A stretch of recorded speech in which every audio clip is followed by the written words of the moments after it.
கண்ணியத்திற்கும் மரியாதைக்கும் உரிய ஊடகவியலாளர்களே, நாம் நமது நாட்டிலே, குறிப்பாக நமது மாநிலத்திலே பல்வேறு விதமான விஷயங்களை வெவ்வேறு விதமான தளத்திலே கொண்டு போய் சேர்க்கின்ற மிக பெரும் பொறுப்பினை ஊடகவியலாளர்களாகிய நீங்கள் செய்து கொண்டிருக்கிறீர்கள் என்பதில் எந்த விதமான சந்தேகமும் கிடையாது. அதே சமயத்தில் நாம்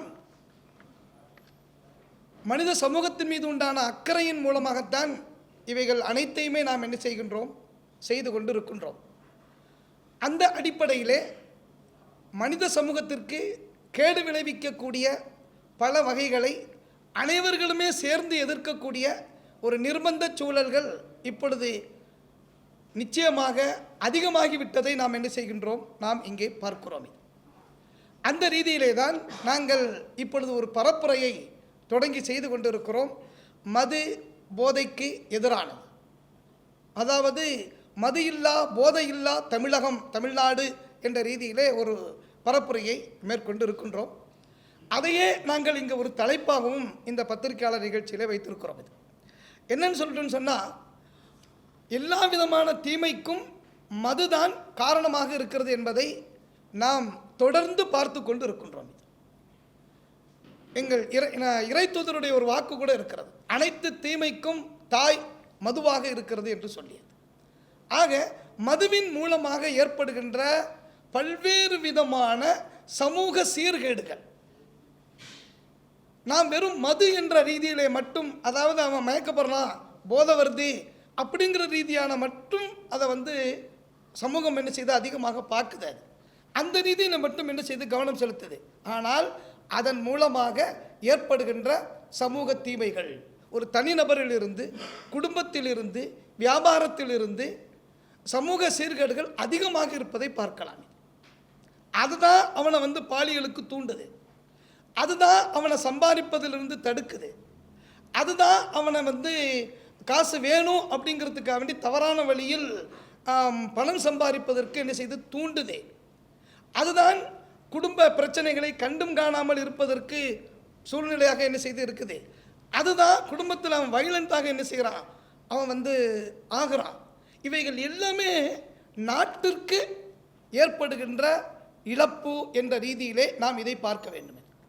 சமூகத்திற்கு ஏற்படுகின்ற இழப்பு இருக்கிறது அல்லவா, அது நாட்டுக்கு ஏற்படுகின்ற இழப்பாகவே நாம் என்ன செய்ய முடிகிறது, பார்க்க முடிகிறது.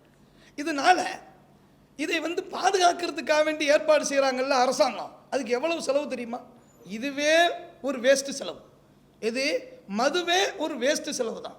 ஆனால் குடிக்கிறவனை பாதுகாக்கிறதுக்கு அந்த பக்கம் விழுந்துருவானா, இந்த பக்கம் விழுவானா, வண்டியில் போகும்போது எப்படி விழுவான், என்ன ஆக்சிடென்ட் ஆகும், யார்கிட்ட மோதுவான் அப்படிங்கிறதுக்காக வேண்டியே ஏற்பாடு செய்யப்படுகின்ற காவல் சூழல்கள் எப்படி இருக்கிறது என்பதையெல்லாம் நாம் என்ன செய்யலாம், பார்க்கலாம். ஆக இது ஒரு தனிநபருடைய விவகாரமாக இல்லாமல், ஒரு சமூகத்தின் விவகாரமாக மட்டும் இல்லாமல், ஒரு நாட்டின் பிரச்சனையாக இதை கொண்டு வரப்போகும் பொழுதுதான் இந்த தீமையினுடைய வீரியத்தை குறித்து நாம் என்ன செய்து கொள்ள முடியும், புரிந்து கொள்ள முடியும். இதைத்தான் நாம் என்ன செய்கிறோம், மக்களுக்கும் போதித்து வருகிறோம். ஆனால் துரதிர்ஷ்டவசமாக என்ன ஆகிவிட்டது என்று சொன்னால், அனைத்து ஆட்சிகளிலுமே இதை அரசாங்கமே எடுத்து நடத்துகின்ற ஒரு சூழல் உருவாக போகும் பொழுது எதிர்ப்பின் வீரியம் கம்மியாகி விடுகிறது. அதான் அங்கே உள்ள விஷயம். இது எதிர்ப்பின் வீரியம் என்ன செய்கிறது, கம்மியாகிடுது, முடிய மாட்டேங்குது. அது ஆக நாமளே திறந்து வச்சுட்டு நாமளே ஊதி என்று சொல்கிறோம், நாமளே திறந்து வச்சுட்டு நாமளே ஏண்டா குடிச்சான்னு கேட்குறோம். அப்போ அவன் அந்த தீமை செஞ்சுட்டு வந்துட்டான்னு சொல்லிடுச்சுன்னா, ஏன் அந்த தீமையை செஞ்சான், ஏன் வன்புணர்வு செஞ்சான், ஏன் இப்படி பண்ணா, ஏன் ஆக்சிடென்ட் ஆக்குனா அப்படின்னு கேட்டாவே அவன் சொல்கிற ஒரே வார்த்தை குடிச்சிருக்கிறான். இந்த வார்த்தையோடு என்ன செஞ்சிடறாங்க, முடிச்சிடுறாங்க. அது ஆக இந்த பெரும் தீமையை களைகின்ற ஒரு மிக பெரும் பிரச்சாரத்தை நாம் எடுத்திருக்கிறோம். ஆனால் இது அரசு கவனம் செலுத்தினால்தான் முழுமையாக என்ன செய்ய முடியும், சீர்திருத்தத்தை கொண்டு வர முடியும், முழுமையாக அதை இல்லாமல் ஆக்க முடியும். அப்படி ஆக்குனா நீங்கள் பாருங்கள், சமூகத்தில் எவ்வளவு அமைதி வருதுன்னு நீங்கள் பார்க்கலாம். நீதிமன்றத்தில் குவிஞ்சிருக்கல எது வழக்குகள் எல்லாம், அந்த வழக்கினுடைய அனைத்து தன்மையும் ஆய்வு செஞ்சு பார்த்தோம்னு சொன்னால், குடியின் மூலமாக ஏற்பட்ட வழக்குகள் அதிகமாக இருக்குது. குடும்ப பிரச்சனைகள் எல்லாமே அதன் மூலமாகத்தான் என்ன செய்யுது உங்களுக்கு வரக்கூடிய ஒரு சூழல் என்ன செய்து இருக்குது. கொலை குற்றத்தின் ஃபைல்கள் அப்படியே என்ன செய்யுது தேங்கி நிற்குது. என்னென்னு பார்த்தோன்னா 50 பேரும் குடிச்சிட்டு செஞ்ச வேலையாகத்தான் என்ன செய்யுது உங்களுக்கு வந்து இருக்குது. ஆக இப்படி அரசினுடைய பணம், அரசினுடைய நேரம், இவர்கள் அனைத்துமே வீணாகுவதற்குண்டான ஒரு காரணமாக இதை பார்க்க வேண்டும்.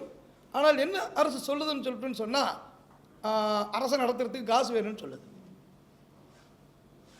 இது வந்து எந்த வகையில் இது ஏற்றுக்கிறணும்னு சொல்லிட்டு தெரியல. இதுக்கு பல வகையில் முகாந்தரங்கள் என்ன செய்து இருக்கத்தான் செய்து அதை முறையாக கடைபிடித்தால் அப்படிப்பட்ட தீமையை நாம் எதிர்ப்பதற்குண்டான ஒரு சூழல் இருக்கும். பத்திரிகையாளர்களை நாம் என்ன செய்யணும்னு சொல்லிட்டு சொன்னால், இதை வந்து தொடர்ந்து எதிர்க்கக்கூடிய ஒரு மனோநிலையை நாம் உருவாக்கி விட்டோம் என்று சொன்னால், இதிலிருந்து இந்த நாட்டை, இந்த நாட்டையும் இந்த சமூகத்தையும் பாதுகாப்பதற்குண்டான வாய்ப்பாக இருக்கும். அது அடுத்து இப்பொழுது பெருகி வருகின்ற குற்றங்கள், பாலியல் வன்கொடுமைகள். குற்றமும் சரி, பாலியல் வன்கொடுமைகளும் சரி. இதற்கு எல்லா காரணத்தை பார்த்தோம். டெய்லி நடந்துக்கிட்டு இருக்கு. ஃபுல்லாக இதில் கொடுத்துருக்குறோம் நாங்கள்.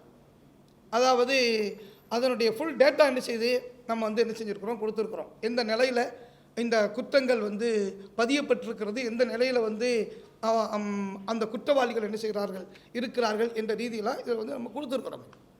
இதில் முக்கியமானது என்னன்னு சொல்லிட்டுன்னு சொன்னால், இந்த குற்றத்துக்குண்டான தண்டனை, தப்பித்து விடுவோம் என்ற தைரியம் அதிகமாக உருவாகிவிட்டது குற்றவாளிகளுக்கு. ரொம்ப ஈஸியாக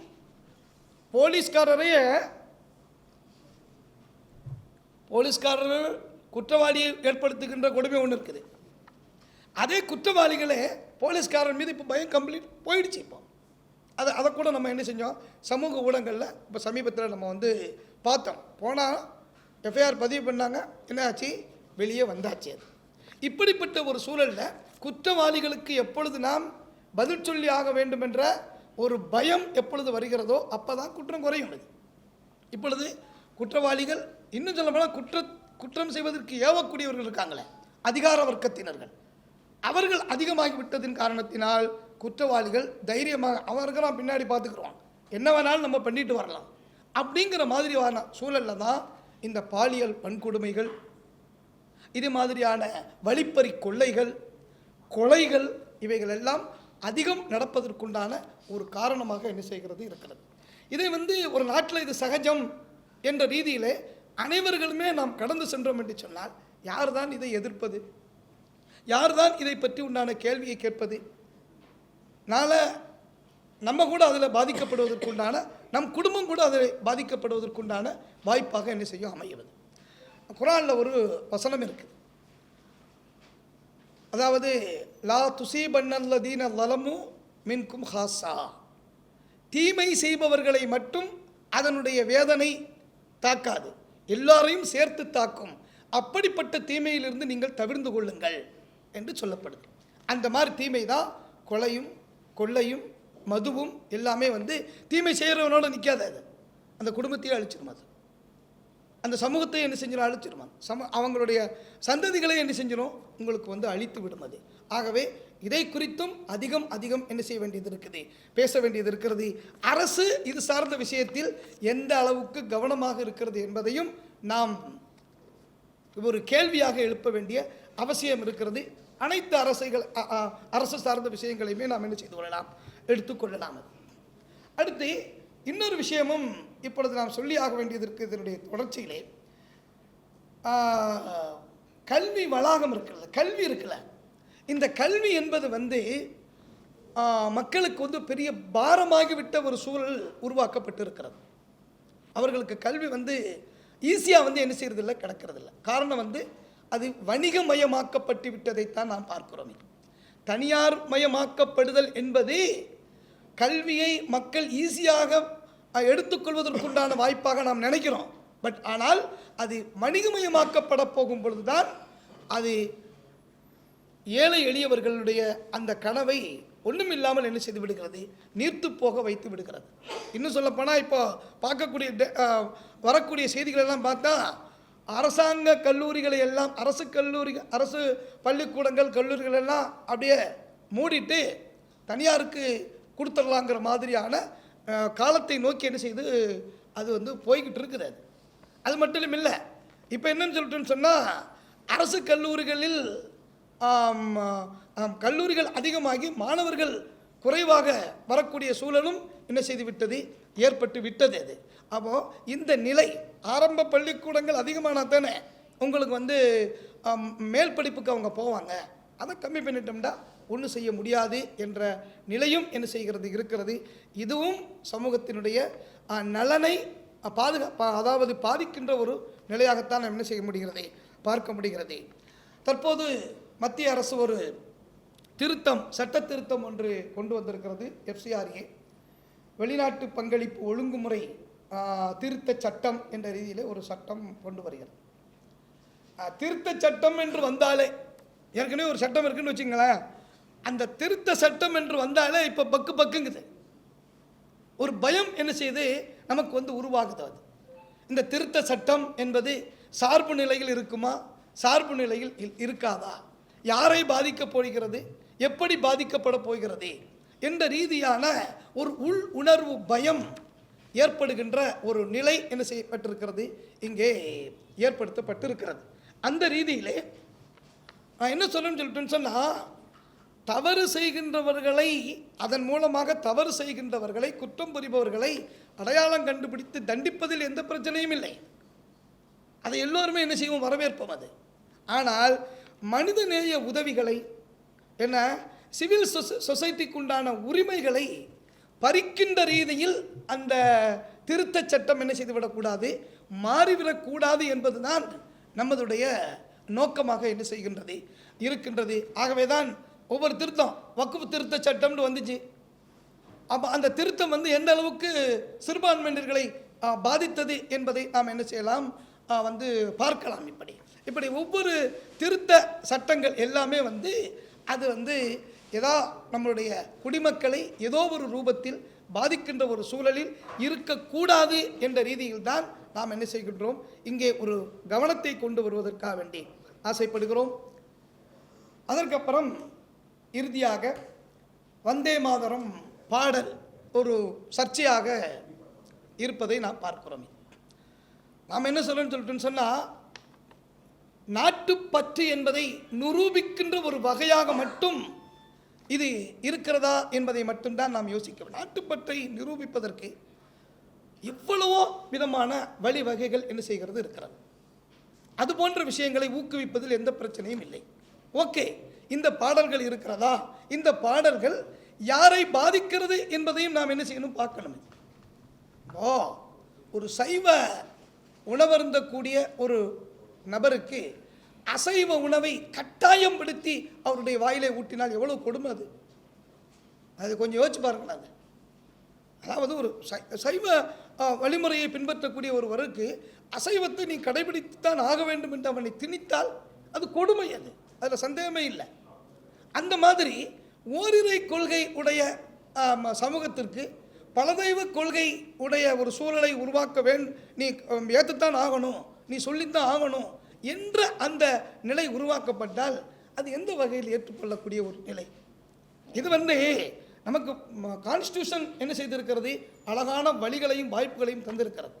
25 பிரிவு 25 அமைப்பு சட்டத்துடைய பிரிவு 25 தனி மனித சுதந்திரம் என்ன செய்கிறது இருக்கிறது. அது அப்போது ஒவ்வொரு மனிதனும் தான் பின்பற்றக்கூடிய, தான் விரும்பக்கூடிய மதத்தை பின்பற்றலாம், தான் விரும்பக்கூடிய மொழியை பேசலாம், தான் விரும்பக்கூடிய மதத்தை பிரச்சாரம் செய்யலாம், அதை வழிமுறைப்படுத்தலாம், அதில் எந்த இதுவும் இல்லை. அது அப்போ இப்படி இருக்க போகும் பொழுது ஓரிரை கொள்கை, உருவமற்ற இறைவன் என்ற ரீதியில் வணங்கி கொண்டிருக்கின்ற ஒரு முஸ்லீம் சமூகம் வந்து இது எப்படி வந்து இந்த பாடலின் மூலமாக பல தெய்வ அல்லது தெய்வ வழிபாட்டு கொள்கையின் அடிப்படையிலான விஷயத்தை வலியுறுத்துகின்ற ஒரு நிலை உருவாக்கப்படுவதை நாம் என்ன செய்கின்றோம், பயப்படுகிறோம். இது கட்டாயம் இல்லை என்ற ஒரு வார்த்தை என்ன செய்யப்பட்டிருக்கிறது, பயன்படுத்தப்பட்டிருக்கிறது. ஆனால் அவமதிப்பு என்ற வார்த்தையில் எல்லாம் வரும்.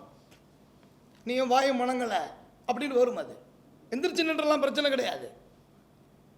ஆக இப்படிப்பட்ட ஒரு கான்ஸ்டியூஷன் வழங்கி இருக்கின்ற ஒரு அருமையான ஒரு சுதந்திர சூழலை நாம் ஏன் பறிக்க வேண்டும் என்ற ரீதியில் தான் இந்த விஷயத்தையும் நாம் என்ன செய்ய வேண்டியது இருக்கிறது, யோசிக்க வேண்டியது இருக்கிறது. அருமை ஊடகவியலாளர்களே, உங்கள் மூலமாகத்தான் இதற்குண்டான நியாயச் சூழல்களை சமூக மக்களுக்கு மத்தியிலே கொண்டு போய் சேர்க்க முடியும். அந்த ரீதியிலே ஜமாத்தே இஸ்லாமியின் இந்த நிலையை சரியானதாகவும் நேர்மையானதாகவும் யாருக்கும் பாதிப்பு வராத வகையிலும் நாம் இந்த விஷயத்தை மக்களுக்கு மத்தியிலே கொண்டு சென்றிருக்கிறோம், பேசியிருக்கிறோம். அதைத்தான் இங்கேயும் நாம் என்ன செய்கின்றோம், பேசி கொண்டிருக்கிறோம். ஆகவே உங்களுக்கும் இதன் மீது உண்டான பொறுப்புகள் இருக்கிறது. இது சார்ந்த விஷயங்களில் எந்த விவரங்களாக இருந்தாலும் நாம் இன்னும் விளக்கம் தருவதற்கும் தயாராக இருக்கிறோம். அதே சமயத்தில் இதிலும் இதனுடைய விவகாரங்கள் விஷயங்கள் குறித்து எங்களுடைய மத்திய தலைமையகம் வெளியிட்டிருக்கின்ற அறிக்கையும் என்ன செய்கிறது, இதில் இடம்பெற்றிருக்கிறது. இந்த நிகழ்வு சார்ந்த இந்த விஷயங்களை நாம் இந்த செய்திகளுக்குள் உங்களுடைய கேள்வி இருந்தாலும் பரவாயில்லை, வெளியில் இருந்த கொண்ட கேள்விகளாக இருந்தாலும் பரவாயில்லை. ஆக இப்பொழுது கேள்வி காண ஒரு நேரமாக அடுத்த சூழலை நாம் அமைத்துக் கொள்ளலாம். இறைவன் நாடினார். ஒழிப்பு பத்தி பேசிருக்கீங்க. கடந்த ஆட்சியிலையும் போதை இருந்தது, நீங்க சொன்ன மாதிரி எல்லா ஆட்சியிலையும் போதை இருந்தது. கடந்த ஆட்சியில எந்த மாணவரும் கொல்லப்படல. இந்த ஆட்சியில பாத்தீங்கன்னா மாணவர்கள் போதைக்காக கொல்லப்பட்டு ரொம்ப அவல நிலை ஏற்பட்டிருக்கு.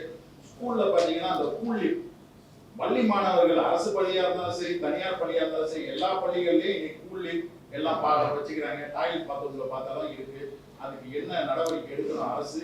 இந்த போதை விழிப்புணர்வு தெருவா போயிட்டு வந்து அது சரியாயிடும்.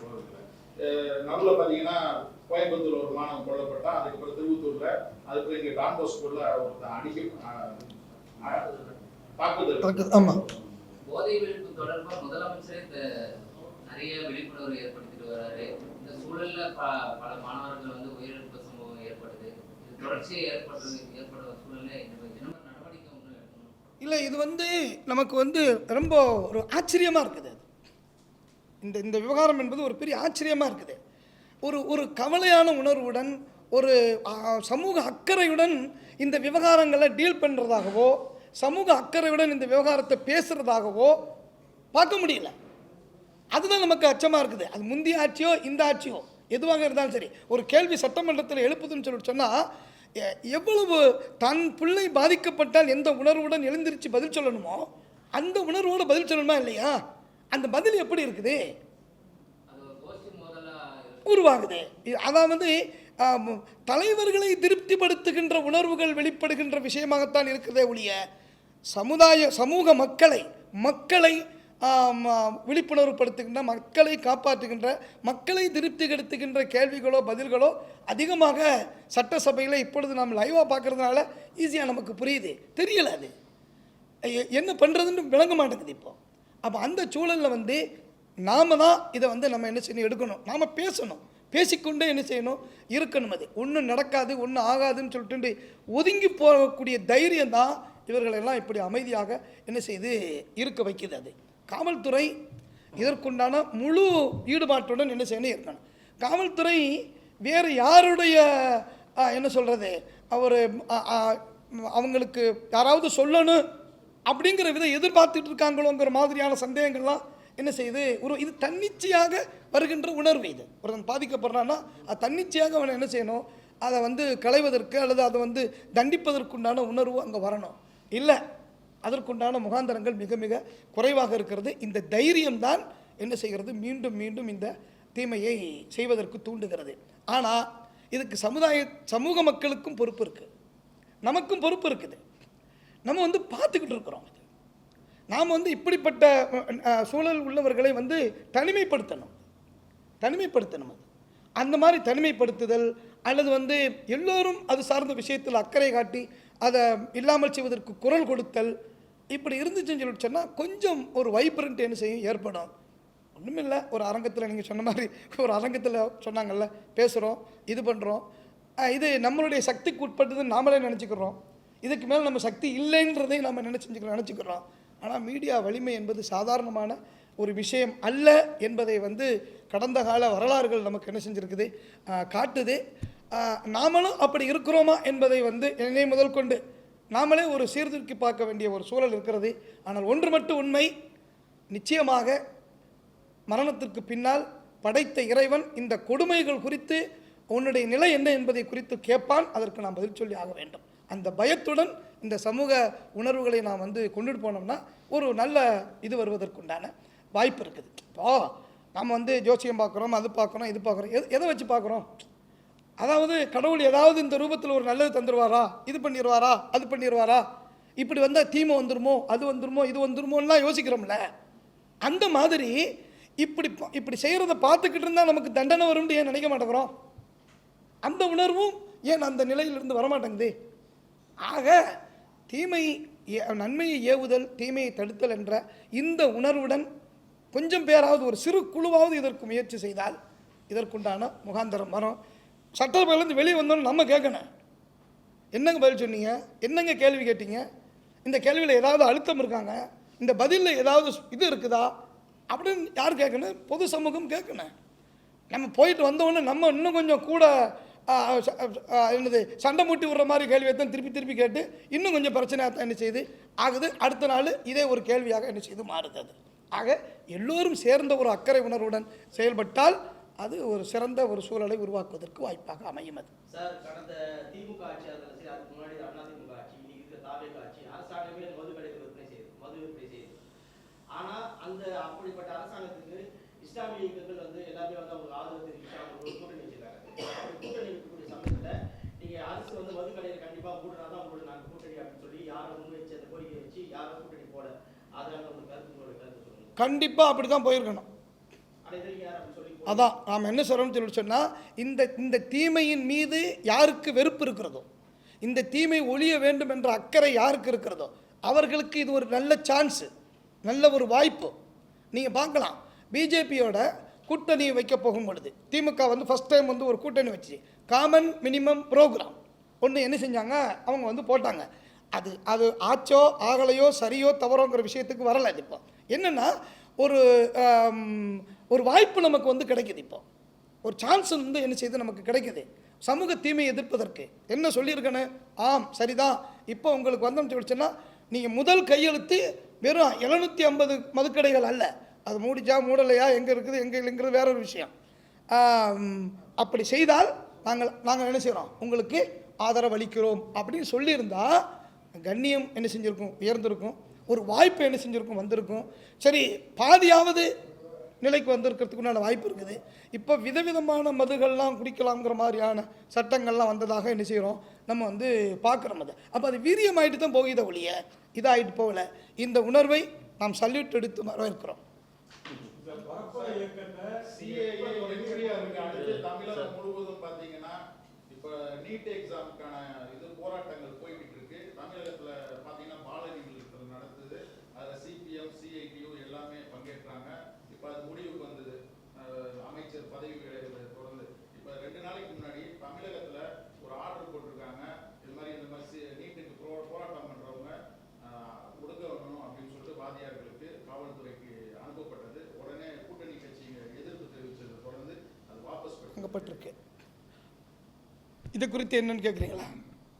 கொல்லைப்புறமாக வருகின்ற சில சதிகள் இது, இப்படித்தான் இதை பார்க்கணும். அதுவும் பேர் குறிப்பிட்டு சொல்லக்கூடிய அளவிற்கு தைரியம் வந்திருக்கு பாருங்க. அதிலும் அரசாட்சிக்கு இல்லை, அரசு நிறுவனத்துக்கு, அரசு நிர்வாகிக்கு வந்திருக்குது அந்த தைரியம். அது பேர் சொல்லிவிட்டு சிபிஐ, சிஜேபி, இவங்க இப்படின்னு சொல்லிட்டு பேர் குறிப்பிட்டு சொல்லக்கூடிய அளவிற்கு இல்லாத ஒரு விஷயத்தை சார்ந்த ஒரு விவகாரத்தில் வந்திருக்குன்னு சொல்லிட்டுன்னு சொன்னால், இந்த தைரியம் எங்கிருந்து வந்தது? இந்த தைரியம் எங்கிருந்து வந்தது? யார் இந்த தைரியத்தை கொடுத்தது? தமிழகத்தில் இது போன்ற தைரியத்துடன் இது போன்ற விஷயங்களுடன் கட்சி பேரை சொல்லி, அதில் உங்களுக்கு தெரியும், அது கம்யூனிஸ்ட் கட்சிகள்லாம் எந்தெந்த மாதிரியான தளத்தில் பணி செஞ்சுக்கிட்டு இருக்காங்கன்னு சொல்லிட்டு தெரியும். அது அப்படிப்பட்ட ஒரு நிலை அடிப்படையாக கொண்டு சிஜேபியினுடைய விஷயமும் உங்களுக்கு தெரியும். அது எந்த ரீதியில் அவங்க போராட்டம் பண்ணாங்கன்னு சொல்லிட்டு, அப்போ இதை வெளிப்படையாக பேர் சொல்லி இதையெல்லாம் கண்காணிக்கணும், இதையெல்லாம் இது பண்ணணும் அப்படிங்கிற அளவுக்கு உண்டான ஒரு நிலை வந்திருக்குன்னு சொல்லிட்டு சொன்னால், இதை பார்த்து கொண்டு சும்மா இருக்க முடியாதே. இன்னும் நிறைய வரும். தமிழகமாக இருந்ததினால் வாபஸ் வாங்க வைக்கப்பட்டிருக்குது. இது வேறு மாதிரி இருந்துச்சுன்னு சொல்லிட்டு சொன்னால் சட்டமே என்ன செய்யப்பட்டிருக்கும், நிறைவேற்றப்பட்டிருக்கும். நாம் நினைத்து கொண்டிருக்கிறோம் இப்பொழுது வாபஸ் வாங்கப்பட்டிருக்கிறது என்று சொல்லி. இதுவரைக்கும் வாபஸ் வாங்கப்பட்ட அவர்களுடைய அஜெண்டாக்கள் அனைத்தும் பாராளுமன்றத்தில் நிறைவேற்றப்பட்டு செயல்படுத்தப்பட்டிருக்கிறது. ஆகவே அதையும் நாம் என்ன செய்ய வேண்டும், மாநிலத்திற்குட்பட்ட விவகாரங்களை நாம் ஒரு முழு தைரியத்துடன் எதிர்க்கின்ற ஒரு மனோநிலையை உருவாக்கி அதை சரி செய்வதற்கு முயற்சிக்க வேண்டும். இதுதான் எங்களுடைய நிலைப்பாடாக இருக்கிறது. சார் சொல்லுங்க. பிரதமர் வந்து சுதந்திர தின உரையில இந்த அறிவுஜீவி நக்சல்களை கட்டுப்படுத்தணும், அவனை அடையாளம் கண்டுபிடிச்சு தனிமைப்படுத்தணும்னு பேசினார். அந்த அறிவுஜீவி அப்படிங்கிறதுக்கும் ஏன்னா மாணவர்களிடையே கல்வி அந்த விவாதங்கள் சமூக ஈடுபாடுகளுக்கு தான் அறிவுத்தளத்தினரும் உருவாகிறாங்க. அதுக்கான லிங்க் இருக்கா? அதாவது அவர்கள் வந்து ஒரு புது புது வார்த்தைகளை கண்டுபிடிக்கிறதுல வந்து ஒரு எக்ஸ்பர்ட், எக்ஸலண்ட். ஆமாம், அது இருக்குது. இந்த ஜிஹாதெல்லாம் அவங்க தான் கண்டுபிடிச்சாங்க. நாங்கள் ஜிஹாதை வேறு விஷயத்துக்கு பயன்படுத்திட்டு இருக்கிறோம், சமூக சீர்திருத்தத்துக்கு அதுக்கு இதுக்கு பயன்படுத்திகிட்டு இருக்கிறோம். இதை மற்ற விஷயத்துக்கு பயன்படுத்தின வார்த்தைகள் எல்லாம் என்ன செஞ்சாங்க, அவங்க தான் வந்து கண்டுபிடித்தார்கள். இதில் வந்து தெளிவாக தெரியுது அவர்கள் கொஞ்சம் பயந்து இருக்கிறார். பயத்தின் வெளிப்பாட்டில் பல விஷயங்களை என்ன செய்வாங்க, வெளியில் வந்து பேசுவாங்க. அந்த ரீதியில் தான் இதை பண்ணி பார்த்தாங்க, அதை பண்ணி பார்த்தாங்க, இதை செஞ்சு பார்த்தாங்க. ஒன்றும் பெருசாக ஒன்றும் வேலை ஆகலை. இப்போ இன்னொன்று வந்துருச்சு அது. ஆகவே வந்து திமாகி நக்சல் என்று எவ்வளோ அழகாக இருக்குது பற்றியெல்லாம் கேட்குறதுக்கு அது. ஆனால் மிகப்பெரிய ஒரு டேஞ்சரான ஒரு வார்த்தை இது. அப்போ யார் வேணும் நமக்கு? மூளை இல்லாதவர்கள் வேணுமா? இப்போ யார் வேணும்? இல்லை இந்த அறிவாளிகள் இது போன்ற அறிவாளிகள் இருக்கக்கூடாதுங்கிறதுக்காக வேண்டி உண்டான ஒரு விவரம் வந்து இது பண்ணப்படுது. நான் வந்து இது வந்து யாருக்கோ சொல்கின்ற ஒரு வாசகமாக பார்த்துட்டு கடந்துடுறோம். இது வந்து கம்யூனிஸ்டுகளுக்கோ அல்லது இவங்களுக்கோ உண்டான வார்த்தைகள் அல்ல. இது வந்து தன்னுடைய நிலையை நிலைநிறுத்திக் கொள்வதற்குண்டான நபர்களை உருவாக்குகின்ற ஒரு நிலையாகத்தான் நம்ம என்ன செய்கிறோம், இதை பார்க்குறோம். இதற்கெல்லாம் பதில் சொல்லியாச்சு, இதுக்கெல்லாம் பதில் சொல்லிக்கிட்டு இருக்கிறோம். இதுவும் தோற்கடிக்கப்படும், இந்த வார்த்தையும் என்ன செய்யப்படும், இந்த நாட்டில் தோற்கடிக்கப்படும் என்பதில் எந்த விதமான சந்தேகமும் இல்லை.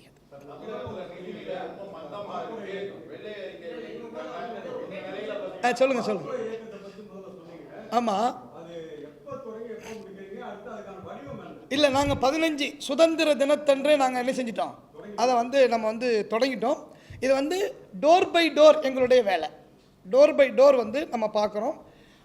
அந்த எங்களுடைய அமைப்பினர்கள் வந்து தெருக்கு தெருவாக வந்து என்ன செய்கிறாங்க, அவங்க வந்து இது பார்க்குறாங்க. அவங்க வந்து அவங்கள வந்து சீர்திருத்தம் செய்வதற்குண்டான வழிவகைகள் செய்கிறாங்க. ஏதாவது ஒரு இடத்துல கொண்டுட்டு போய் அவங்களுக்கு வந்து நிவாரண சூழல்களை உருவாக்குவதற்கு முடியும்னு சொன்னால் அதையும் என்ன செய்கிறாங்க, வந்து பெண்ணுவதற்குண்டான முயற்சிகளை பண்ணுறாங்க.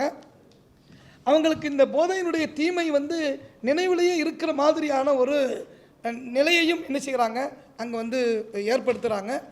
சின்ன பிள்ளையிலிருந்து ஆரம்பிக்கிறோம், நாங்கள் கல்விக்கூடங்களிலிருந்து இதை ஆரம்பிக்கிறோம். ஏன்னா நம்ம கற்பனையிலும் நாம் படிக்க போகும்போதெல்லாம் நினச்சிருக்க மாட்டோம். அது மாதிரியான ஸ்வீட்டாக வருது. எது, அந்த போதை வந்து ஸ்வீட்டாக வந்து அவனுக்கு வந்து வருது. அவனுக்கே தெரியாது நம்ம போதைப் பொருளை சாப்பிட்றோம்னு சொல்லிட்டு. இந்த விஷயத்தில் வந்து நாம் என்ன செய்கிறோம், கண்காணித்து அதையும் சீர்திருத்தம் பண்ணுறதுக்கு உண்டான வழிவகைகளை வச்சுருக்கிறோம். அதற்காக வேண்டி நாங்கள் ஒரு 3 அம்ச திட்டத்தின் அடிப்படையில் நாம் வேலை செய்கிறோம். அதில் ஒன்று என்னென்னா, போதையில் சிக்காமல் தடுப்பது. இது முதல் வேலை, எங்களுடைய வேலையில் முதல் வேலை. போதையில் சிக்காமல் அவர்களை தடுப்பது. அப்படியே ஆயிட்டாங்கன்னு சொன்னால் அவங்களுக்கு மறுவாழ்வுக்குண்டான நிலைகளை என்ன செய்வது, அவர்களுக்கு மீட்டெடுக்கிறது. மேலும் போதையில் வந்து அவங்க வந்து அவங்களுக்கு மறுவாழ்வுக்குண்டான வழிவகைகளை சரி எல்லாம் இழந்துட்டான், திருப்பி குடிச்சிட்டே இருக்கான், வருமானம் இல்லை, ஒன்றும் இல்லை. அவனுக்கு வருமான சூழல் உருவாக்கப்பட்டால் என்ன செஞ்சிருவான், அந்த குடும்பம் வந்து என்ன செஞ்சிடும், கொஞ்சம் நிலச்சிருந்துடும். அப்படிங்கிற ரீதியான நிலையில் வந்து அவங்களுக்கு மறுவாழ்வு இது பண்ணுறோம்.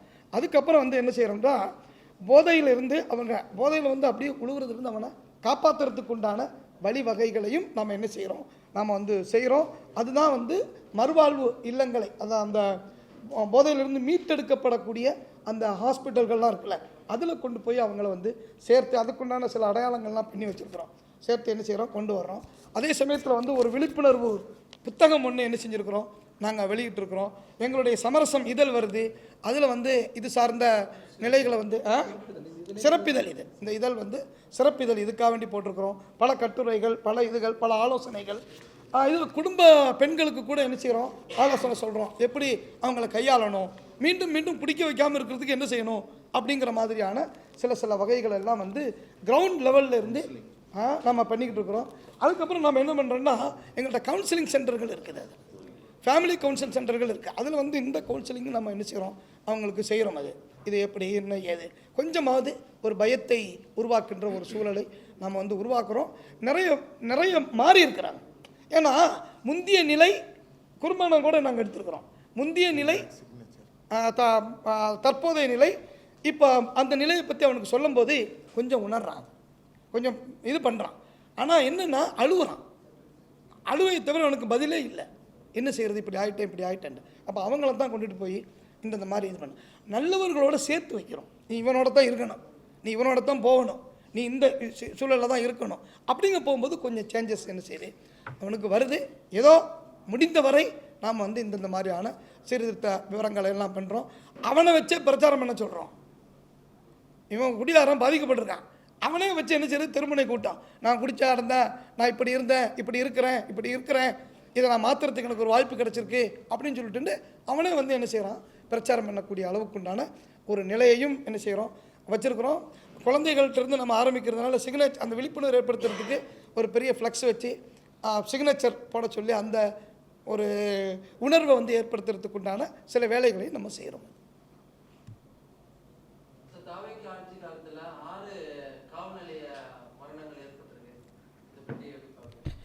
சார், காவல் நிலைய மரணங்களை ஒரு காலும் ஜீரணிக்க முடியாது. ஒரு ஆக்சிடெண்ட்டில் ஒருத்தர் செத்துப்போனா, ஒருத்தர் இது பண்ணுறாரு அது பண்ணுறாருங்கிற விஷயமாக இருந்தால் கூட வந்து ஏதாவது ஒரு ரூபத்தில் மனசை ஆற்றிக்கிறதுக்கு வாய்ப்பு இருக்குது. ஒழுங்காக ஓட்டிகிட்டு போகல, அல்லது அவன் ஒழுங்காக வந்தால் நம்ம போகலை, அல்லது நம்ம ஒழுங்காக வந்தால் அவன் போகலன்னு சொல்லிட்டுன்னு காவல் நிலைய மரணங்கள் வந்து ஒரு காலம் ஜீரணிக்க முடியாது.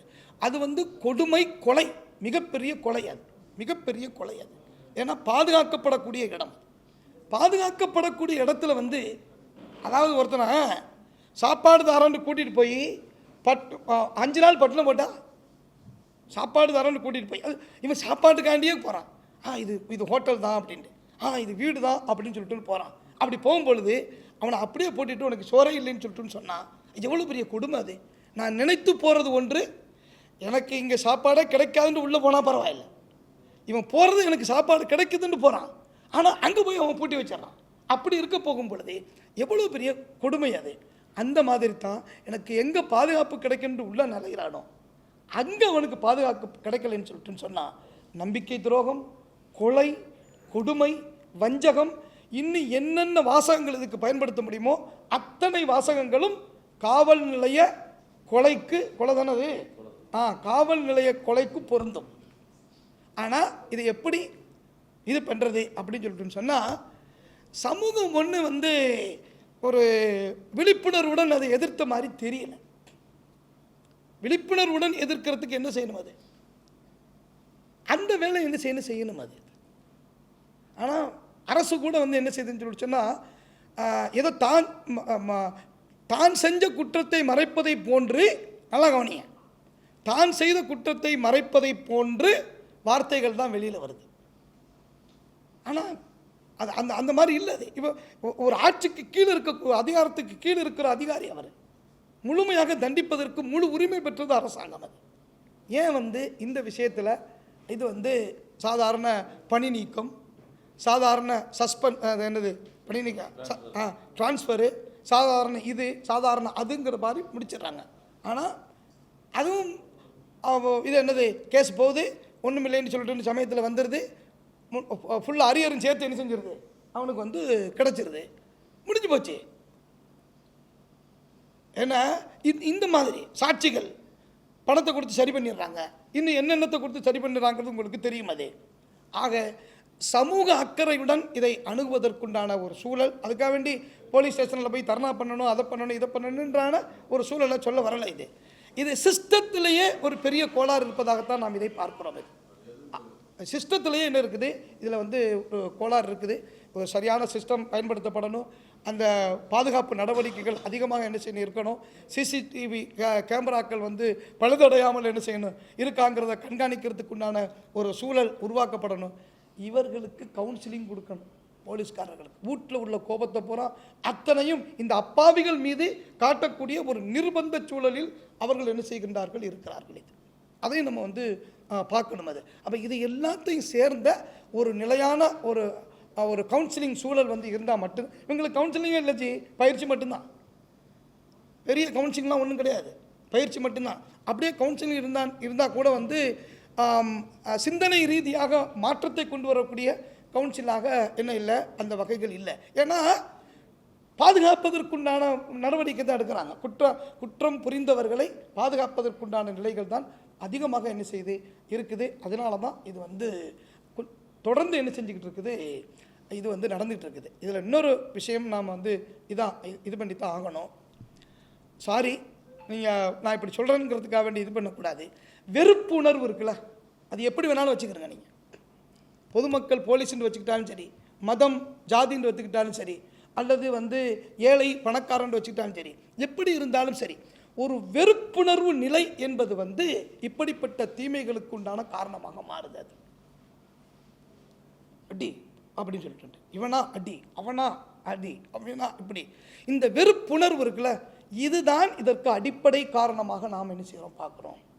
எல்லோரும் சமம், எல்லோரும் உயிரும் ஒன்று தான், எல்லோரும் இது சார்ந்த விஷயங்களில் வந்து இப்படித்தான் அப்படிங்கிற மாதிரியான ஒரு நிலை இருக்க போகும் பொழுது அந்த உணர்வு வரும். அது ஆனால் இந்த ஊட்டப்படுகின்ற விஷயமே வந்து இந்த ரீதியாக வெறுப்புணர்வு ரீதியாக ஊட்டப்பட போகும் பொழுது இதுதான் அந்த வெறிக்கு காரணமாக அமையுது. இந்த வெறிக்கு காரணமாக இந்த வெறுப்புணர்வு தான் அமையுது. அப்போ என்ன செய்யணும், நாம் வெறுப்புணர்வை நீக்கணும்.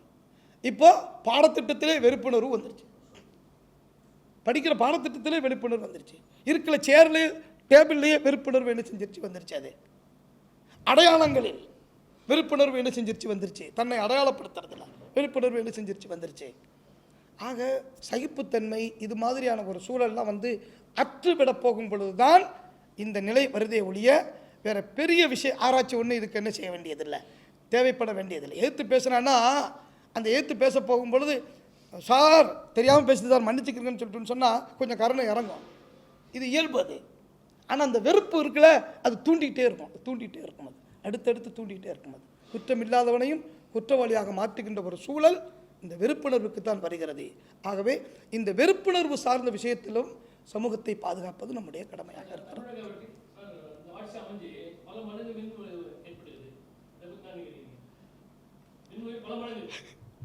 மின் உயர்வு மட்டும் இல்லை சார், மின் வெட்டு அதுவும் ஜாஸ்தியாக இருக்குது.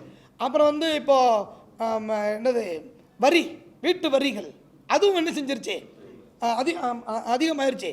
இதில் நினைக்கிறதுக்கு என்ன இருக்குது, நீங்கள் என்ன நினைக்கிறீங்களோ அதை நாமளும் நினைக்கிறோம். இதில் வந்து நம்ம ஒன்றும் பண்ண முடியாது. எதிர்த்து குரல் கொடுக்கலாம், பேசலாம், இது பண்ணலாம். கேஸு போட்டால் கூட என்ன செய்யாது, நிற்காது. கேஸு போட்டால் கூட நிற்காது. இது கவர்மெண்ட்டுடைய ரூல் சார்ந்த விஷயங்கள் வந்து கொஞ்சம் அவங்களுக்கு வெக்க வர்ற மாதிரி பேசலாம், அதெல்லாம் இல்லை. அதெல்லாம் இல்லை. ஏன்னா அதுக்கெல்லாம் தயாராக தான் என்ன செஞ்சுருக்கிறோம், நாங்கள் வந்து அங்கே உட்காந்துருக்குறோம். அதனால் வந்து அந்த விஷயங்கள்லாம் வந்து ஒன்றும் பண்ண முடியாது. இது என்ன பண்ணுறேன்னு சொல்லிட்டு சொன்னால் இந்த விரல்னால் மட்டும்தான் மாற்ற முடியும். அது ஆனால் திருப்பி மாற்ற போகும்போது அதையும் அழிச்சு போடுறாங்க, அப்போ முடிஞ்சு போச்சு. அது அப்போ இதுக்கு வந்து சமூகம் விழிப்புணர்வாக இருக்க வேண்டும் ஜி, சமூகம் விழிப்புணர்வாக இருக்க வேண்டும். அது ஆமாம்.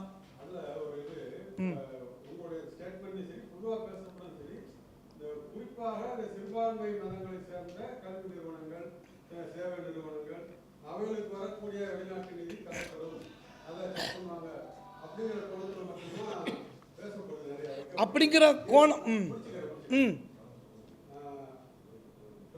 சொல்லுங்க. அது பிரச்சனை என்னன்னா, அந்த அந்த FCRA மூலமாக நிதி பெறக்கூடிய சிறுபான்மை நிறுவனங்கள் மூலமாக கல்வி மருத்துவ வசதி பெறுகிறவர்கள் பெரும்பான்மை மக்கள் தான், இந்துக்கள் தான். ஆக ஏதோ ஒரு வகையில் இந்துக்காக இருக்கக்கூடிய ஏழைகளுக்கு வரக்கூடிய அந்த வசதிகளை தான் இந்த புதிய சட்ட திட்டத்தின் மூலமாக எடுக்கிறாங்கன்னு ஒரு கருத்து. உங்களுடைய இல்லை ஜெய், குரானில் ஒரு வசனம் வருது, வயம்ன ஊனல் மா ஊன்.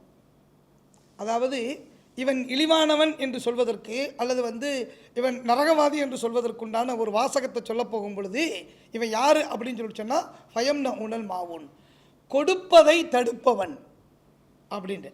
அதாவது நான் கொடுக்க மாட்டேன், யாராவது கொடுக்க போனால் கொடுக்காதன்னு சொல்லுவேன். அப்போது உங்களுடைய நாடு உங்களுடைய இது, அப்போ உங்களுடைய மக்கள் அப்படி இருக்க போகும் பொழுது நீங்கள் கொடுக்கணும். அப்போ நீங்கள் கொடுக்கறதுக்கு வாய்ப்பும் சூழலும் இங்கே வந்து சாதகமாக இல்லை அப்படின்னு சொல்லிட்டு சொன்னால் வாங்கி என்ன செய்யணும், நம்ம கொடுக்குறோம். இதற்கு ஆதரவு அளிக்கணும். இது தவறாக பயன்படுத்தப்பட்டால் அதுக்கு உண்டான என்ன ப்ரொசீஜர் இருக்கோ நம்மளுடைய கான்ஸ்டியூஷனில் அதை வந்து நம்ம செய்யலாம். அது ஆனால் நீங்கள் பாருங்கள், எப்படி வருதுங்கிறது உங்களுக்கு தான் தெரியும், எப்படி செலவழிக்கிறதுங்கிறதுக்கு நம்ம உங்களுக்கு தான் என்ன செய்கிறோம், எல்லா விதமான கணக்கு வழக்குகளையும் உங்களுக்கு தான் நம்ம வந்து ஒப்படைக்கிறோம். அப்போ என்ன அர்த்தம்? இது காழ்ப்புணர்ச்சியை தவிர வேறொன்றும் இல்லை. எல்லாருமே முஸ்லீம்கள் மட்டுமல்ல, கிறிஸ்தவர்கள் மட்டுமல்ல, நாட்டு மக்கள் எல்லாருமே பயனடைகிறார்கள். அந்த பள்ளிக்கூடத்திலிருந்து, அந்த மருத்துவ நிலைகளிலிருந்து, அந்த புயலால், வெள்ளத்தால், சுனாமியால், கொரோனாவால் பாதிக்கப்பட்ட மக்கள்கிட்ட இருந்தது. அரசாங்கம் கொடுக்குன்னு சொல்லிட்டு நம்பிக்கிட்டு இருந்தோம்னு சொல்லிட்டுன்னு சொன்னால் எவ்வளோ நேரம் ஆகும் அது வந்து சேர்றதுக்கு? எத்தனை டேபிளில் கையெழுத்து மாதிரி வரணும்? அதுக்குள்ள அப்படியே எடுத்து கொடுக்குறான். ஏன் இது மாதிரியான விஷயங்களில் வந்து இப்படிப்பட்ட ஒரு சட்டச்சூழல்லாம் உருவாகுதுன்னு நமக்கு ஒன்றும் புரிய மாட்டேங்குது. அதனால தான் நம்ம சொல்கிறோம் வந்து இந்த சட்டத்தை திரும்ப பெறுங்க அப்படின்னு கூட நம்ம என்ன செய்கிறோம், அதுக்கு முன்னாடி அரசாங்கத்திற்கு முன்னாடி நம்ம வந்து வைக்கிறோம். பட் எது செய்தாலும் எங்களுக்கு நம்பிக்கை இருக்குது, இறைவன் தருவான், உதவி செய்வோம், அதில் வந்து சந்தேகம் இல்லையா. தமிழகத்தில் காவல்துறை குறைவாக இருக்குது, இதனால காவலர்கள் மன உளைச்சல் உள்ளாகிறாங்க. இது காரணத்தினால தான் இந்த லாக்அப் எடுத்து இந்த மாதிரியான சம்பவங்கள் அரங்கேறுதுன்னு சொல்லி ஒரு காவலர் சொல்றாரு. அது எப்படி பார்க்குறீங்க? உளவியல் ரீதியாக பாதிக்கப்பட்டவர்கள் மொத்த சமூகமும் பாதிக்கப்பட்டிருக்கு, அதில் காவல்துறையும் பாதிக்கப்பட்டிருக்கு. அவங்களுக்கு விடுப்பு விடணும், அவங்களுக்கு தேவையானதை என்ன செய்யணும், நிறைவேற்றணும். மகிழ்விப்பதற்குண்டான எத்தனையோ வழிவகைகள் இருக்கிறது. வாங்கி குடித்து மட்டும் மகிழ்வதல்ல மகிழ்வு என்பது. மகிழ்விக்கிறதுக்கு அவன் குடும்பத்தை மகிழ்வித்தாவே அவன் மகிழ்ச்சியாக என்ன செய்வான், இருப்பானது. ஆக வந்து உளவியல் ரீதியில் வந்து அவங்க பாதிக்கப்பட்டிருக்காங்கிறதுல எந்த விதமான, நீங்கள் சொன்ன மாதிரி வந்து எந்த விதமான மாற்று கருத்தும் அதில் வந்து கிடையவே கிடையாது. உளவியல் ரீதியில் தான் பாதிக்கப்பட்டிருக்காங்க. அந்த மாதிரி ஆக போகும்போது தான் நம்ம ஒரு விதமான கடுப்பு வரும். நம்ம வெளிப்படையாக ஒரு இந்த மொழியில் பேசணும்னு சொல்லிட்டுன்னு சொன்னால் கடுப்பு வரும். பேசுகிறதே நமக்கு வந்து ஒரு மாதிரியாக என்ன செய்ய இருக்கும், எதிர்த்து பேசுனா அடிக்கணும்னு தோணும். இது எல்லாமே இதனால் வர்றது. அதனால் நான் சொன்னேன், வந்து உளவியல் இதுகள்லாம் அவங்களுக்கு கவுன்சிலிங்லாம் என்ன செய்யணும், அவங்களுக்கு கொடுக்கணும் அப்படிங்கிறத நம்ம வந்து குறிப்பிட்டு காட்டணும். அது காவலர்கள் எண்ணிக்கை குறைவாக இருக்கு, ஆனால் அந்த எண்ணிக்கை வந்து அரசு வந்து நிவர்த்தி செய்யும் அப்படிங்கிற விஷயத்தை வந்து காவலர்கள் கேட்குறாங்க. அது காவலர்கள் குறைவாக தான் இருக்கிறாங்க. எந்த ஆட்சி வந்தாலும் சரி, காவலர்கள் பணியமர்த்துவதில் குறைவான காவலர்களே பணியமர்த்தப்பட்டிருக்கிறாங்க. குறிப்பாக 19 பேர் ஒரு காவல் நிலையத்தில் குற்றப்பிரிவில் இருக்கணும். ஆனால் அங்கே இருக்கிறதே பார்த்தீங்கன்னா 9 பேர் 8 பேர் தான் இருக்கிறாங்க. அதுலேயே நீதிமன்றத்துக்கு ஒருத்தர். இங்கே வந்து கரெக்டு தான். அது இங்கே கார்களை அதிகமாக்குறதுக்கு தான் பிளான் பண்ணப்படுது, காவலர்களை அதிகமாக்குறதுக்கு பிளான் பண்ணப்படலை. இவன் வச்சுருக்கான் என்னது BMW, அது இது எல்லாம் வச்சுட்டு இப்போ எல்லாமே வருது. அவன் எத்தனை கார் வச்சுருக்கான், இந்த ஒரு காரைப்படி அப்படின்னு தான் கொடுக்கப்படுது. அப்படியே சரி, காவலர்களை அதிகப்படுத்தணும், கல்வி வளாகங்களில் வந்து ஆசிரியர்களை அதிகப்படுத்தணும், மருத்துவ நிலையங்களில் வந்து மருத்துவர்களை அதிகப்படுத்தணும். இதுக்கெல்லாம் பிளானிங்கே இல்லை. ஏன்னா என்ன கொடுக்கணும், சம்பளம் கொடுக்கணும். ஏன்னா அவனுக்கு கொடுக்குற சம்பளம் கொடுத்துட்டோம்னு சொன்னால் எங்கே வராது காசு, இந்த பக்கம் கார் கொடுக்க முடியாது, இது கொடுக்க முடியாது, அது கொடுக்க முடியாது அப்படிங்கிற ஒரு சூழல் உருவாக்கும். அது ஆக பிளானிங் இருக்குல்ல, அது வந்து சமூகத்திற்காக வேண்டி இருந்தது என்று சொன்னால் அது சரியாக என்ன செய்யும், அமையும். சமூக அக்கறையுடன் இதை வந்து நம்ம டீல் பண்ணோம்னு சொல்லிட்டு நான் என்ன சொல்கிறேன்னா, ஒரு பரிச்சார்த்த ரீதியாகவாவது ஒரு ஏரியாவை தேர்ந்தெடுத்து அதில் காவலர்களை அதிகப்படுத்து, அதில் அவர்களுக்கு வந்து முறையான சுதந்திரத்தை கொடுத்து செயல்படுங்க அப்படின்னு சொல்லி ஒரு பரிச்சார்த்த ரீதியில் அங்கே குற்றம் குறைதான்னு பார்த்து அதுக்கப்புறம் ஒன்று ஒன்றா என்ன செய்யலாம், கொண்டுட்டு போகலாம். அதெல்லாம் யோசிக்கிறதுக்கு நேரம் இல்லை சார். இவங்க மக்களை நலன் திட்டம் செய்யறதுக்கு நிதி இல்லைன்னு சொல்லிட்டு முதல்வர் சொல்லியிருந்தாரு. ஒரு 2 நாளைக்கு முன்னாடி விடுதலை சிறுத்தையில வந்து கார் இல்லைன்னு சொல்லிட்டு ஒரு எம்எல்ஏ சொல்லியிருந்தாரு. உடனடியாக கார் கொடுக்கப்பட்டிருக்கு. அவரை பரிசீலனை பண்ணியிருக்காங்க. இந்த போதைக்கு கூட அவ்வளோ சீக்கிரம் பரிசீலனை பண்ணல, அதுக்கு பண்ணியிருக்காங்க. இன்னொருத்தர் இன்னோவா கார் கேட்டிருக்காரு. பார்த்தீங்கன்னா உடனடியாக முதலமைச்சர் வந்து காரு ப்ளஸ் 1 லட்சம் ரூபாய் கிட்ட படித்தொகை எல்லாமே 75,000 ரூபாய் கிட்ட கொடுக்குறேன்னு சொல்லியிருக்காங்க. இது எப்படி பார்க்குறீங்க? அன்புமணி இது வந்து எதிர்க்கிறாரு, ப்ளஸ் வந்து பழையா கூட இன்னைக்கு இது. அதாவது உணர்ச்சி வயப்பட்டு செய்யக்கூடிய முடிவுகள் இருக்குல்ல, அந்த முடிவுகள் எல்லாம் வந்து நிரந்தர முடிவாக மாறாது. இதெல்லாம் வந்து உணர்ச்சி வயப்பட்டு செய்யக்கூடிய முடிவுகளாக என்ன செய்யும் இருக்கும். அது உட்காரணும், நிதானிக்கணும். அந்த பொருளாதார சூழலில் நம்ம தான் சொன்னோம் பொருளாதாரம் ஒன்றும் இல்லை அப்படின்னு சொல்லிட்டு இப்போ என்ன செஞ்சுக்கிட்டு இருக்குது, போய்கிட்டு இருக்குது. இது வந்து புரியாதவர்களுக்கு சொன்னால் பிரச்சனை இல்லை, எல்லாமே தெரியும். எல்லாமே என்ன செய்யும் தெரியும் அது. பட் இருந்தாலும் இதில் ஒரு லாபம், அது நாட்டுக்கு மாநிலத்துக்கு லாபம் இல்லை, இதில் சிலர்களுக்கு லாபம். அது அந்த இதைத்தான் வந்து என்ன செய்கிறாங்க, அவங்க வந்து யோசிக்கிறாங்க. ஆட்சியாளர்கள் அப்படி தான் என்ன செய்வாங்க இருப்பாங்க. நாம் தான் என்ன செய்யணும், அவங்கள வந்து சீர்திருத்தணும். திருமா போன்றவர்களுடைய அந்த நிலைகள் எல்லாம் அந்த அம்சத்தில் வந்திருக்கிறது என்பது நமக்கு ஒரு கவலையாகவும் ஒரு ஆச்சரியமாகவும் என்ன செய்கிறது இருக்கிறது. நாம் கூட போய் அவர்கிட்ட பேசணும்னு சொல்லிட்டு இருக்கிறோம். எங்களுக்கெல்லாம் நெருங்கிய நண்பர் தான். ரொம்ப ஈஸியாக வந்து சில விஷயங்களை வந்து பரிமாறிக்கொள்கின்ற இடத்துல தான் எங்களுக்கு அவருக்கு உண்டான இதுகள்லாம் இருக்குது. பேசுவோம் நாங்கள். தொடர்ந்து வந்து மீனவர்கள் வந்து தாக்கப்பட்டு வராங்க.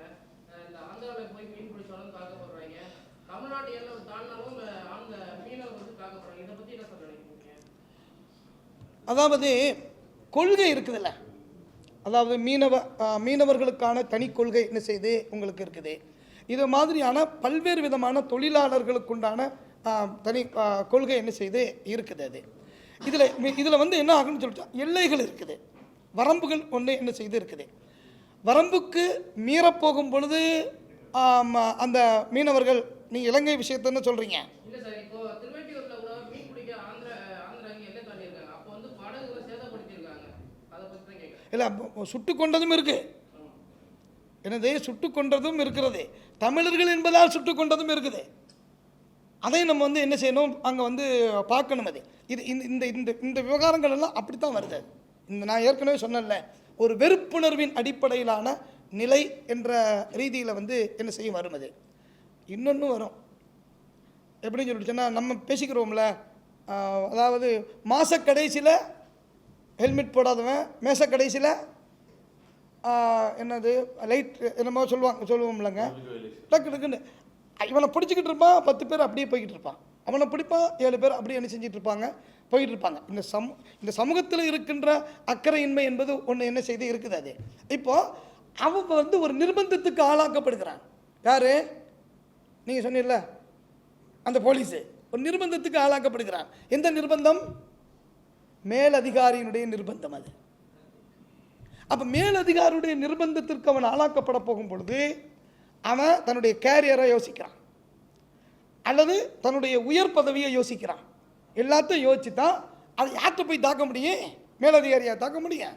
இவங்களையா தாக்க முடியும்? இந்த ஏழைபாளைகள், இந்த சின்னஞ்சிறுசுகள், இந்த சுள்ளான்கள், இவர்கள் மீது தான் அந்த கோபத்தை என்ன செய்ய முடியும், தாக்க முடியும். அது வரம்பு மீறப்பட்டிருந்தால் கொள்வதற்கு அவர்களுக்கு எந்த உரிமையும் இல்லை. அதற்கு சட்டம் இருக்கிறது. அந்த கிரிமினலோ சிவிலோ எந்த சட்டம் இருக்கிறது. சட்ட ரீதியில் பிடிச்சி கொண்டுட்டு போய் என்ன செய்யுங்க, நீங்கள் அதற்குண்டான விசாரணையில் வைத்து தண்டனை கொடுப்பதில் யாருக்கும் மாற்று கருத்து ஒன்றும் இல்லை. அது ஆனால் வந்து கொலை செய்கிறது, கொடுமைப்படுத்துறது, இது போன்ற நிலைகளை நாம் எப்பொழுதுமே என்ன செய்வதில்லை, ஆதரிப்பதில்லை. இது வந்து சரியும் இல்லை. தமிழ்நாடு முழுக்க வக்ஃப் வாரிய சொத்துக்கள் வந்து ஆக்கிரமிக்கப்பட்டிருக்கு. அந்த சொத்துக்களை மீட்கணும்னு சொல்லிட்டு இப்போ இருக்கிற தமிழக வெட்டி ஏதாவது கோரிக்கை வச்சிருக்கீங்களா? நேரடியாக முதல்வர்கிட்ட மனு கொடுத்துருக்கீங்களா? ஐயப்பன் சார்பா? ஹலோ, அந்த மந்திரி அங்கே தான் இருக்காரு.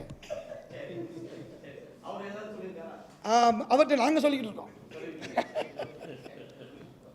தேசிய கௌரவ அவமதிப்பு சட்டம், அதுதான் கடைசி பாயிண்டா கொடுத்துருக்கீங்க. ரிலேட்டடா ஒரு விஷயம். இதுக்கு முன்னாடி ஏற்கனவே சுப்ரீம் கோர்ட் வந்து திரையரங்குகளில் இந்த தேசிய கீதம் பாடுறாங்கல்ல, அந்த இது ரைட் ஆமாம் அப்போ எல்லாரும் ஆமாம் பார்த்துட்டேன். கூட எந்திரிச்சு நிக்கணும். அவங்க வெளியேற விடாம கதவை மூடணும்னு சொல்லி ஒரு ஆர்டர் போட்டாங்க. சரி போட்டு அது கடுமையான எதிர்ப்பு வந்ததுக்கு அப்புறம் சுப்ரீம் கோர்ட்டே அது ரொம்ப முட்டாள்தனமானு சொல்லி விலக்கி கொண்டது. ஆனா இப்ப இது வந்து ஒரு சட்டமாவே கொண்டு வந்திருக்கிற இந்த பின்னணியில வெறும் நீங்க வந்தே மாறம் பாடல உள்ள இந்த பிற மதத்தினுடைய நம்பிக்கைகள் சார்ந்த விஷயத்தை நீங்க சொன்னீங்க. இறைவன் வந்து ஒருவன் கிடையாது அப்படிங்கிற உங்க நம்பிக்கையில இருக்குன்னு சொன்னீங்க. ஆனா அதை தாண்டி இது வந்து விடுதலை போராட்டத்தின் பலனாக உருவான மதச்சார்பற்ற அரசு, மதச்சார்பற்ற நாடு அப்படிங்கிற அடையாளத்தை அடிச்சு ஒற்றை மதம் சார்ந்த நாடாக மாத்துகிற ஒரு சூழ்ச்சியில இருக்கு. அதை கூர்மையா விமர்சிக்கலாம். கூர்மையாக கண்டிப்பாக விமர்சிக்க வேணும். அதனால தான் உங்களுக்கு வந்து அந்த மற்ற வரிகளையும் சேர்த்து வச்சுருக்கு. அந்த வரியோடு நிற்காமல் மற்ற வரிகளையும் சேர்த்து வச்சுக்கிறதுக்கு உண்டான காரணம் என்னன்னு சொல்லி சொன்னால் ஒற்றை நிலைக்கு கொண்டு வருவதற்குண்டான ஒரு அது வாய்ப்பே இல்லை சார். ஒற்றை இந்த இந்த பன்மை சமூகத்தில் ஒற்றை நிலையை கொண்டு வருவதற்குண்டான அந்த அந்த சிந்தனை இருக்குல்ல, அந்த சிந்தனையை வந்து ஒரு சரியான சிந்தனையாக இருக்கவே முடியாது. அது எப்படி அதுதான் நான் இந்த மாதிரி சொன்னேன். நான் ஒரு என்னென்று எங்களுடைய நண்பர் அமீன் கூட ஒரு முஸ்லீம் இது சகோதர சமுதாயத்தைச் சேர்ந்த ஒரு சகோதரர் கேட்ட கேள்விக்கு ஒரு பதில் சொன்னார். இந்த இது சம்பந்தமான ஒரு விஷயத்தில் என்ன சொன்னார்ன்னு சொல்லிட்டு சொன்னால், நாங்கள் இது சைவர்கள், நீங்கள் அசைவர்கள் எதுலன்னு சொன்னால் கடவுள் கொள்கையில் அப்படின்னு குறிப்பிட்டு காமிச்சார். கடவுள் கொள்கையில் யார்? முஸ்லீம்கள் சைவர்கள், நீங்கள் வந்து என்ன செய்வது அசைவர்கள், பல தெய்வ கொள்கை உடையவர்கள் அப்படிங்கிற மாதிரியான ஒரு கருத்தை வந்து அவர் குறிப்பிட்டு காட்டார். நான் ஏன் இந்த விஷயத்தை குறிப்பிட்டு காட்டுறேன்னு சொல்லிட்டு நான் நீங்கள் சொன்னீங்கல்ல அடைச்சிடுறாங்கன்னு சொல்லிட்டு, இதை எப்படி வந்து நீங்கள் மாற்ற முடியும்? அது பன்மை சமூகத்தில் இருக்கக்கூடிய பல்வேறு விதமான இந்த சிந்தனை, வழிபாடு, கலாச்சாரம், பண்பாடு, உணவு, பழக்க வழக்க சூழல்கள் இவைகளை எல்லாம் வந்து ஒருமைப்படுத்துகின்ற அந்த சிந்தனை வந்து எப்படி அது இந்த இந்தியாவில் எப்படி அதுக்கு உண்டான வாய்ப்பும் சூழலும் இருக்கும் என்பது நமக்கு புரியவே இல்லை. எவ்வளோ காலத்துக்கு அது நீடிக்கும் அதை சொல்லுங்கள். ஒரு கால் வந்துட்டு அது எவ்வளோ காலத்துக்கு நீடிக்கும்? அது நீடிக்காது. பயந்து ஒருத்தன் எப்படி இங்கே வாழுவான்? வாழ முடியாது. அவனுக்குண்ட உரிமையை வந்து எப்படி நீங்கள் வந்து பறிக்க முடியும்? உரிமை பறிக்கப்பட்டவனுடைய நிலை எப்படி இருக்கும்? அது அவங்க நினச்சிக்கிட்டு இருக்கிறாங்க அப்படிலாம் ஆகும்னு சொல்லிட்டு இல்லை. அது ஏதாவது ஒரு ரூபத்தில் வந்து அந்த அந்த நிலை வந்து என்ன செய்யும்? அதற்கு எதிராக வந்து என்ன செய்யும்? அது மாறும். அப்போ அவங்க என்ன செய்வாங்க? உணர்வார்கள். இது இப்போ கூட வந்து சிஜேபி வந்து எடுத்த அந்த நிலைகளில் வந்து மாணவத்துக்கு காரணம் வந்து இருக்குது. அங்கே என்னென்னு சொல்லிச்சுன்னா அங்கே முஸ்லீம்கள் யாரும் அதில் வந்து பெருசாக என்ன செய்யலை, அடையாளப்படுத்துகின்ற ஒரு சூழலில் இல்லை.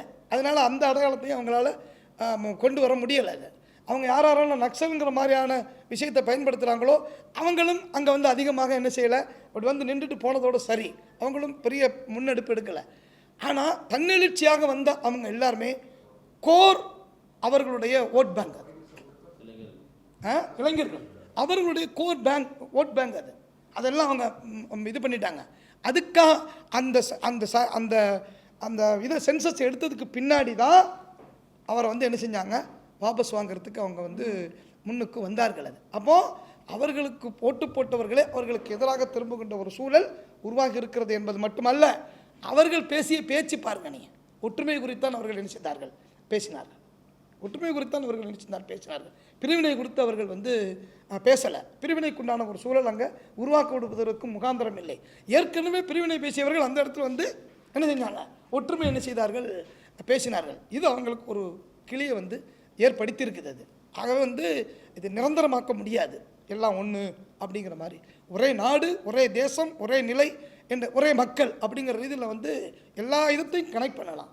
ஆனால் வந்து ஒரே பண்பாடு, ஒரே கலாச்சாரம், ஒரே இது அப்படின்ற மாதிரி என்ன செய்ய முடியாது, வருவதற்கு வாய்ப்பில்லை. அது ஏற்றுக்கொள்ளும் மனப்பக்குவத்தில் வந்துட்டால் பிரச்சனை கிடையாது. அதனால தான் இஸ்லாத்தை பொறுத்த வரைக்கும் வந்து லா இக்ராஹ ஃபித்தீன், மார்க்கத்தில் நிர்பந்தம் கிடையாது. மார்க்கத்தில் நிர்பந்தம் கிடையாது. நிர்பந்தித்து யாரையும் ஒரு தெய்வனை வணங்குன்னு சொல்ல முடியாது. மார்க்கத்தை நிர்பந்தித்து நபிமொழி கடைபிடின்னு சொல்ல முடியாது. அவராக இதனுடைய நன்மையை ஏற்றுக்கணும். இதில் நன்மை இருக்குது, இதில் வந்து நன்மை இருக்குது, இதில் வந்து நமக்கு சுதந்திரம் இருக்குது, இதில் வந்து நமக்கு உரிமை இருக்குது அப்படின்னு ஏற்றுக்கொண்டு வந்தவர்கள் தான் ஒரு அரசாங்கமாக மாற முடியும். அப்படித்தான் மதீனாவில் ஒரு அரசாங்கம் உருவானது. அது இப்படி வந்து வேறுபட்ட மக்களை எல்லாம் அப்படியே வச்சுக்கிட்டு நீங்கள் எல்லாம் இப்படி இருங்கன்னு சொல்லிட்டு சொன்னாலும் அது நடைபெறுவதற்கு வாய்ப்பே இல்லை. அது ஒரு கனவாகத்தான் மாறும். அது சார், இந்த போதை ரீதியான ஒரு கேள்வி. தமிழ்நாட்டில் பாதியான போதை எங்கேருந்து வரும்னு பார்த்தீங்கன்னா, இந்த மாதிரி போதையால் திளைச்சு நிற்கிற, போதையில் மூழ்கி போயிருக்க பாண்டிச்சேரி மாதிரியான ஊர்களில் இருந்து தான் இந்த ஸ்டாம்ப்பு, இந்த மாதிரி டேப்லெட்டு, அந்த கொக்கைன் இதெல்லாம் வந்து தமிழ்நாட்டுக்குள்ளே வர்றதுக்கு எது மூலியமா வருதுன்னா இந்த பாண்டிச்சேரி மாதிரியான ஊர்கள் தான் வருது. ஏன்னா அதில் தான் நிறைய தலைச்சு போய் நிற்கிறாங்க. உங்கள் ஊர் என்ன ஊர்? சரி. இந்த மாதிரி ஊர்களில் வேற வேற மாநிலங்களில் இருந்து தமிழ்நாட்டுக்குள்ள வருது இல்லையா போதைப் பொருள், அதை தடுக்கிறதுக்கு தமிழ்நாடு கவர்மெண்ட் என்ன பண்ணலாம், என்ன முயற்சி இது வரைக்கும் பண்ணிருக்கு? ஏங்க வித்துக்கிட்டு இருக்க போகும்போது தடுக்கிறதுக்கு என்னங்க முயற்சி எடுப்பாங்க? அதிசயமாக இருக்குது இந்த கேள்வி நமக்கு. இவங்களாம் வித்துக்கிட்டு இருக்கிறாங்க. இது என்னென்னா எங்கள் வியாபாரத்தை கெடுக்க நீ வந்துட்டேன்னு சொல்லிட்டு வேண்டாம் என்ன செய்யலாம், தடுக்க வைக்கலாமே ஒழிய அதை போய் தடுத்து கொண்டு இருக்கக்கூடிய போதை தடுப்பு அல்ல. எங்கள் பிஸ்னஸ் என்ன செஞ்சிடும், குறைஞ்சிரும், பாதிச்சிடும். அப்படிங்கிற ரீதியில் தான் உங்களுக்கு தடுப்பு, போலீஸு, போக்குவரத்துலாம் அப்படி தான் போட்டு வச்சுருக்கிறாங்க. ஆனால் வந்து இந்த போதையை ஒழிப்பதற்குண்டான விஷயங்கள்லாம் அப்படி நினச்சிட்டு இருக்கீங்களோ? ஒரு சில போதைப் பொருட்களை குறைக்கலாம், அதுக்காக கேட்கணும். குறைக்கும் எண்ணம் இருந்தால் குறைக்கலாம். ஆனால் அப்படிப்பட்ட எண்ணம் இருப்பதாக தெரியல. உங்க நாட்டை நீங்க காப்பாத்திக்கலாம், இந்த கேட்கறது சொல்லுவாங்க. நாம எல்லாம் சேர்ந்தா செய்யலாம். உங்க மாநிலத்தைன்னு சொல்றதுக்கு அப்படி சொல்லிட்டாரு, விட்டுருங்க. சார், ஆனா தமிழ்நாடு அரசு தான் போதை ஒழிப்பு ரொம்ப தீவிரமா செயல்பட்டு வருது. அதை மறுக்கிறீங்களா? இல்லைன்றீங்களா? தமிழ்நாடு அரசு போதை ஒழிப்பு நீங்க இங்க இருக்கக்கூடிய ஊழியர்களுக்கு ஒரு ஓட்டு வைங்க, ஒரு இது கையை தூக்க சொல்லுங்க. இல்ல, அப்படி இல்லை. ஆனா கடந்த ஆட்சியோட இந்த ஆட்சியில வந்து போதை பொருள் நிறைய ஒழிஞ்சு இருக்கின்ற மாதிரி ஒரு ஃபீலிங் இருக்கு அப்படிங்கிறது மக்கள் அதிகமாக இருக்கிற மாதிரி தான் மக்கள் பேசிக்கிறாங்க. ஆமாம், அதிகமாக இருக்கிற மாதிரி தான் மக்கள் பேசிக்கிறாங்க. அந்த அதற்குண்டான குற்றம் அதிலிருந்து தெரியுது. போதையின் மூலமாக ஏற்படுகின்ற குற்ற செயல்கள் இருக்குல்ல, அது அதிகரிச்சிருக்கு. ஆமாம். நீங்கள் தான் பிடிக்கணும்னா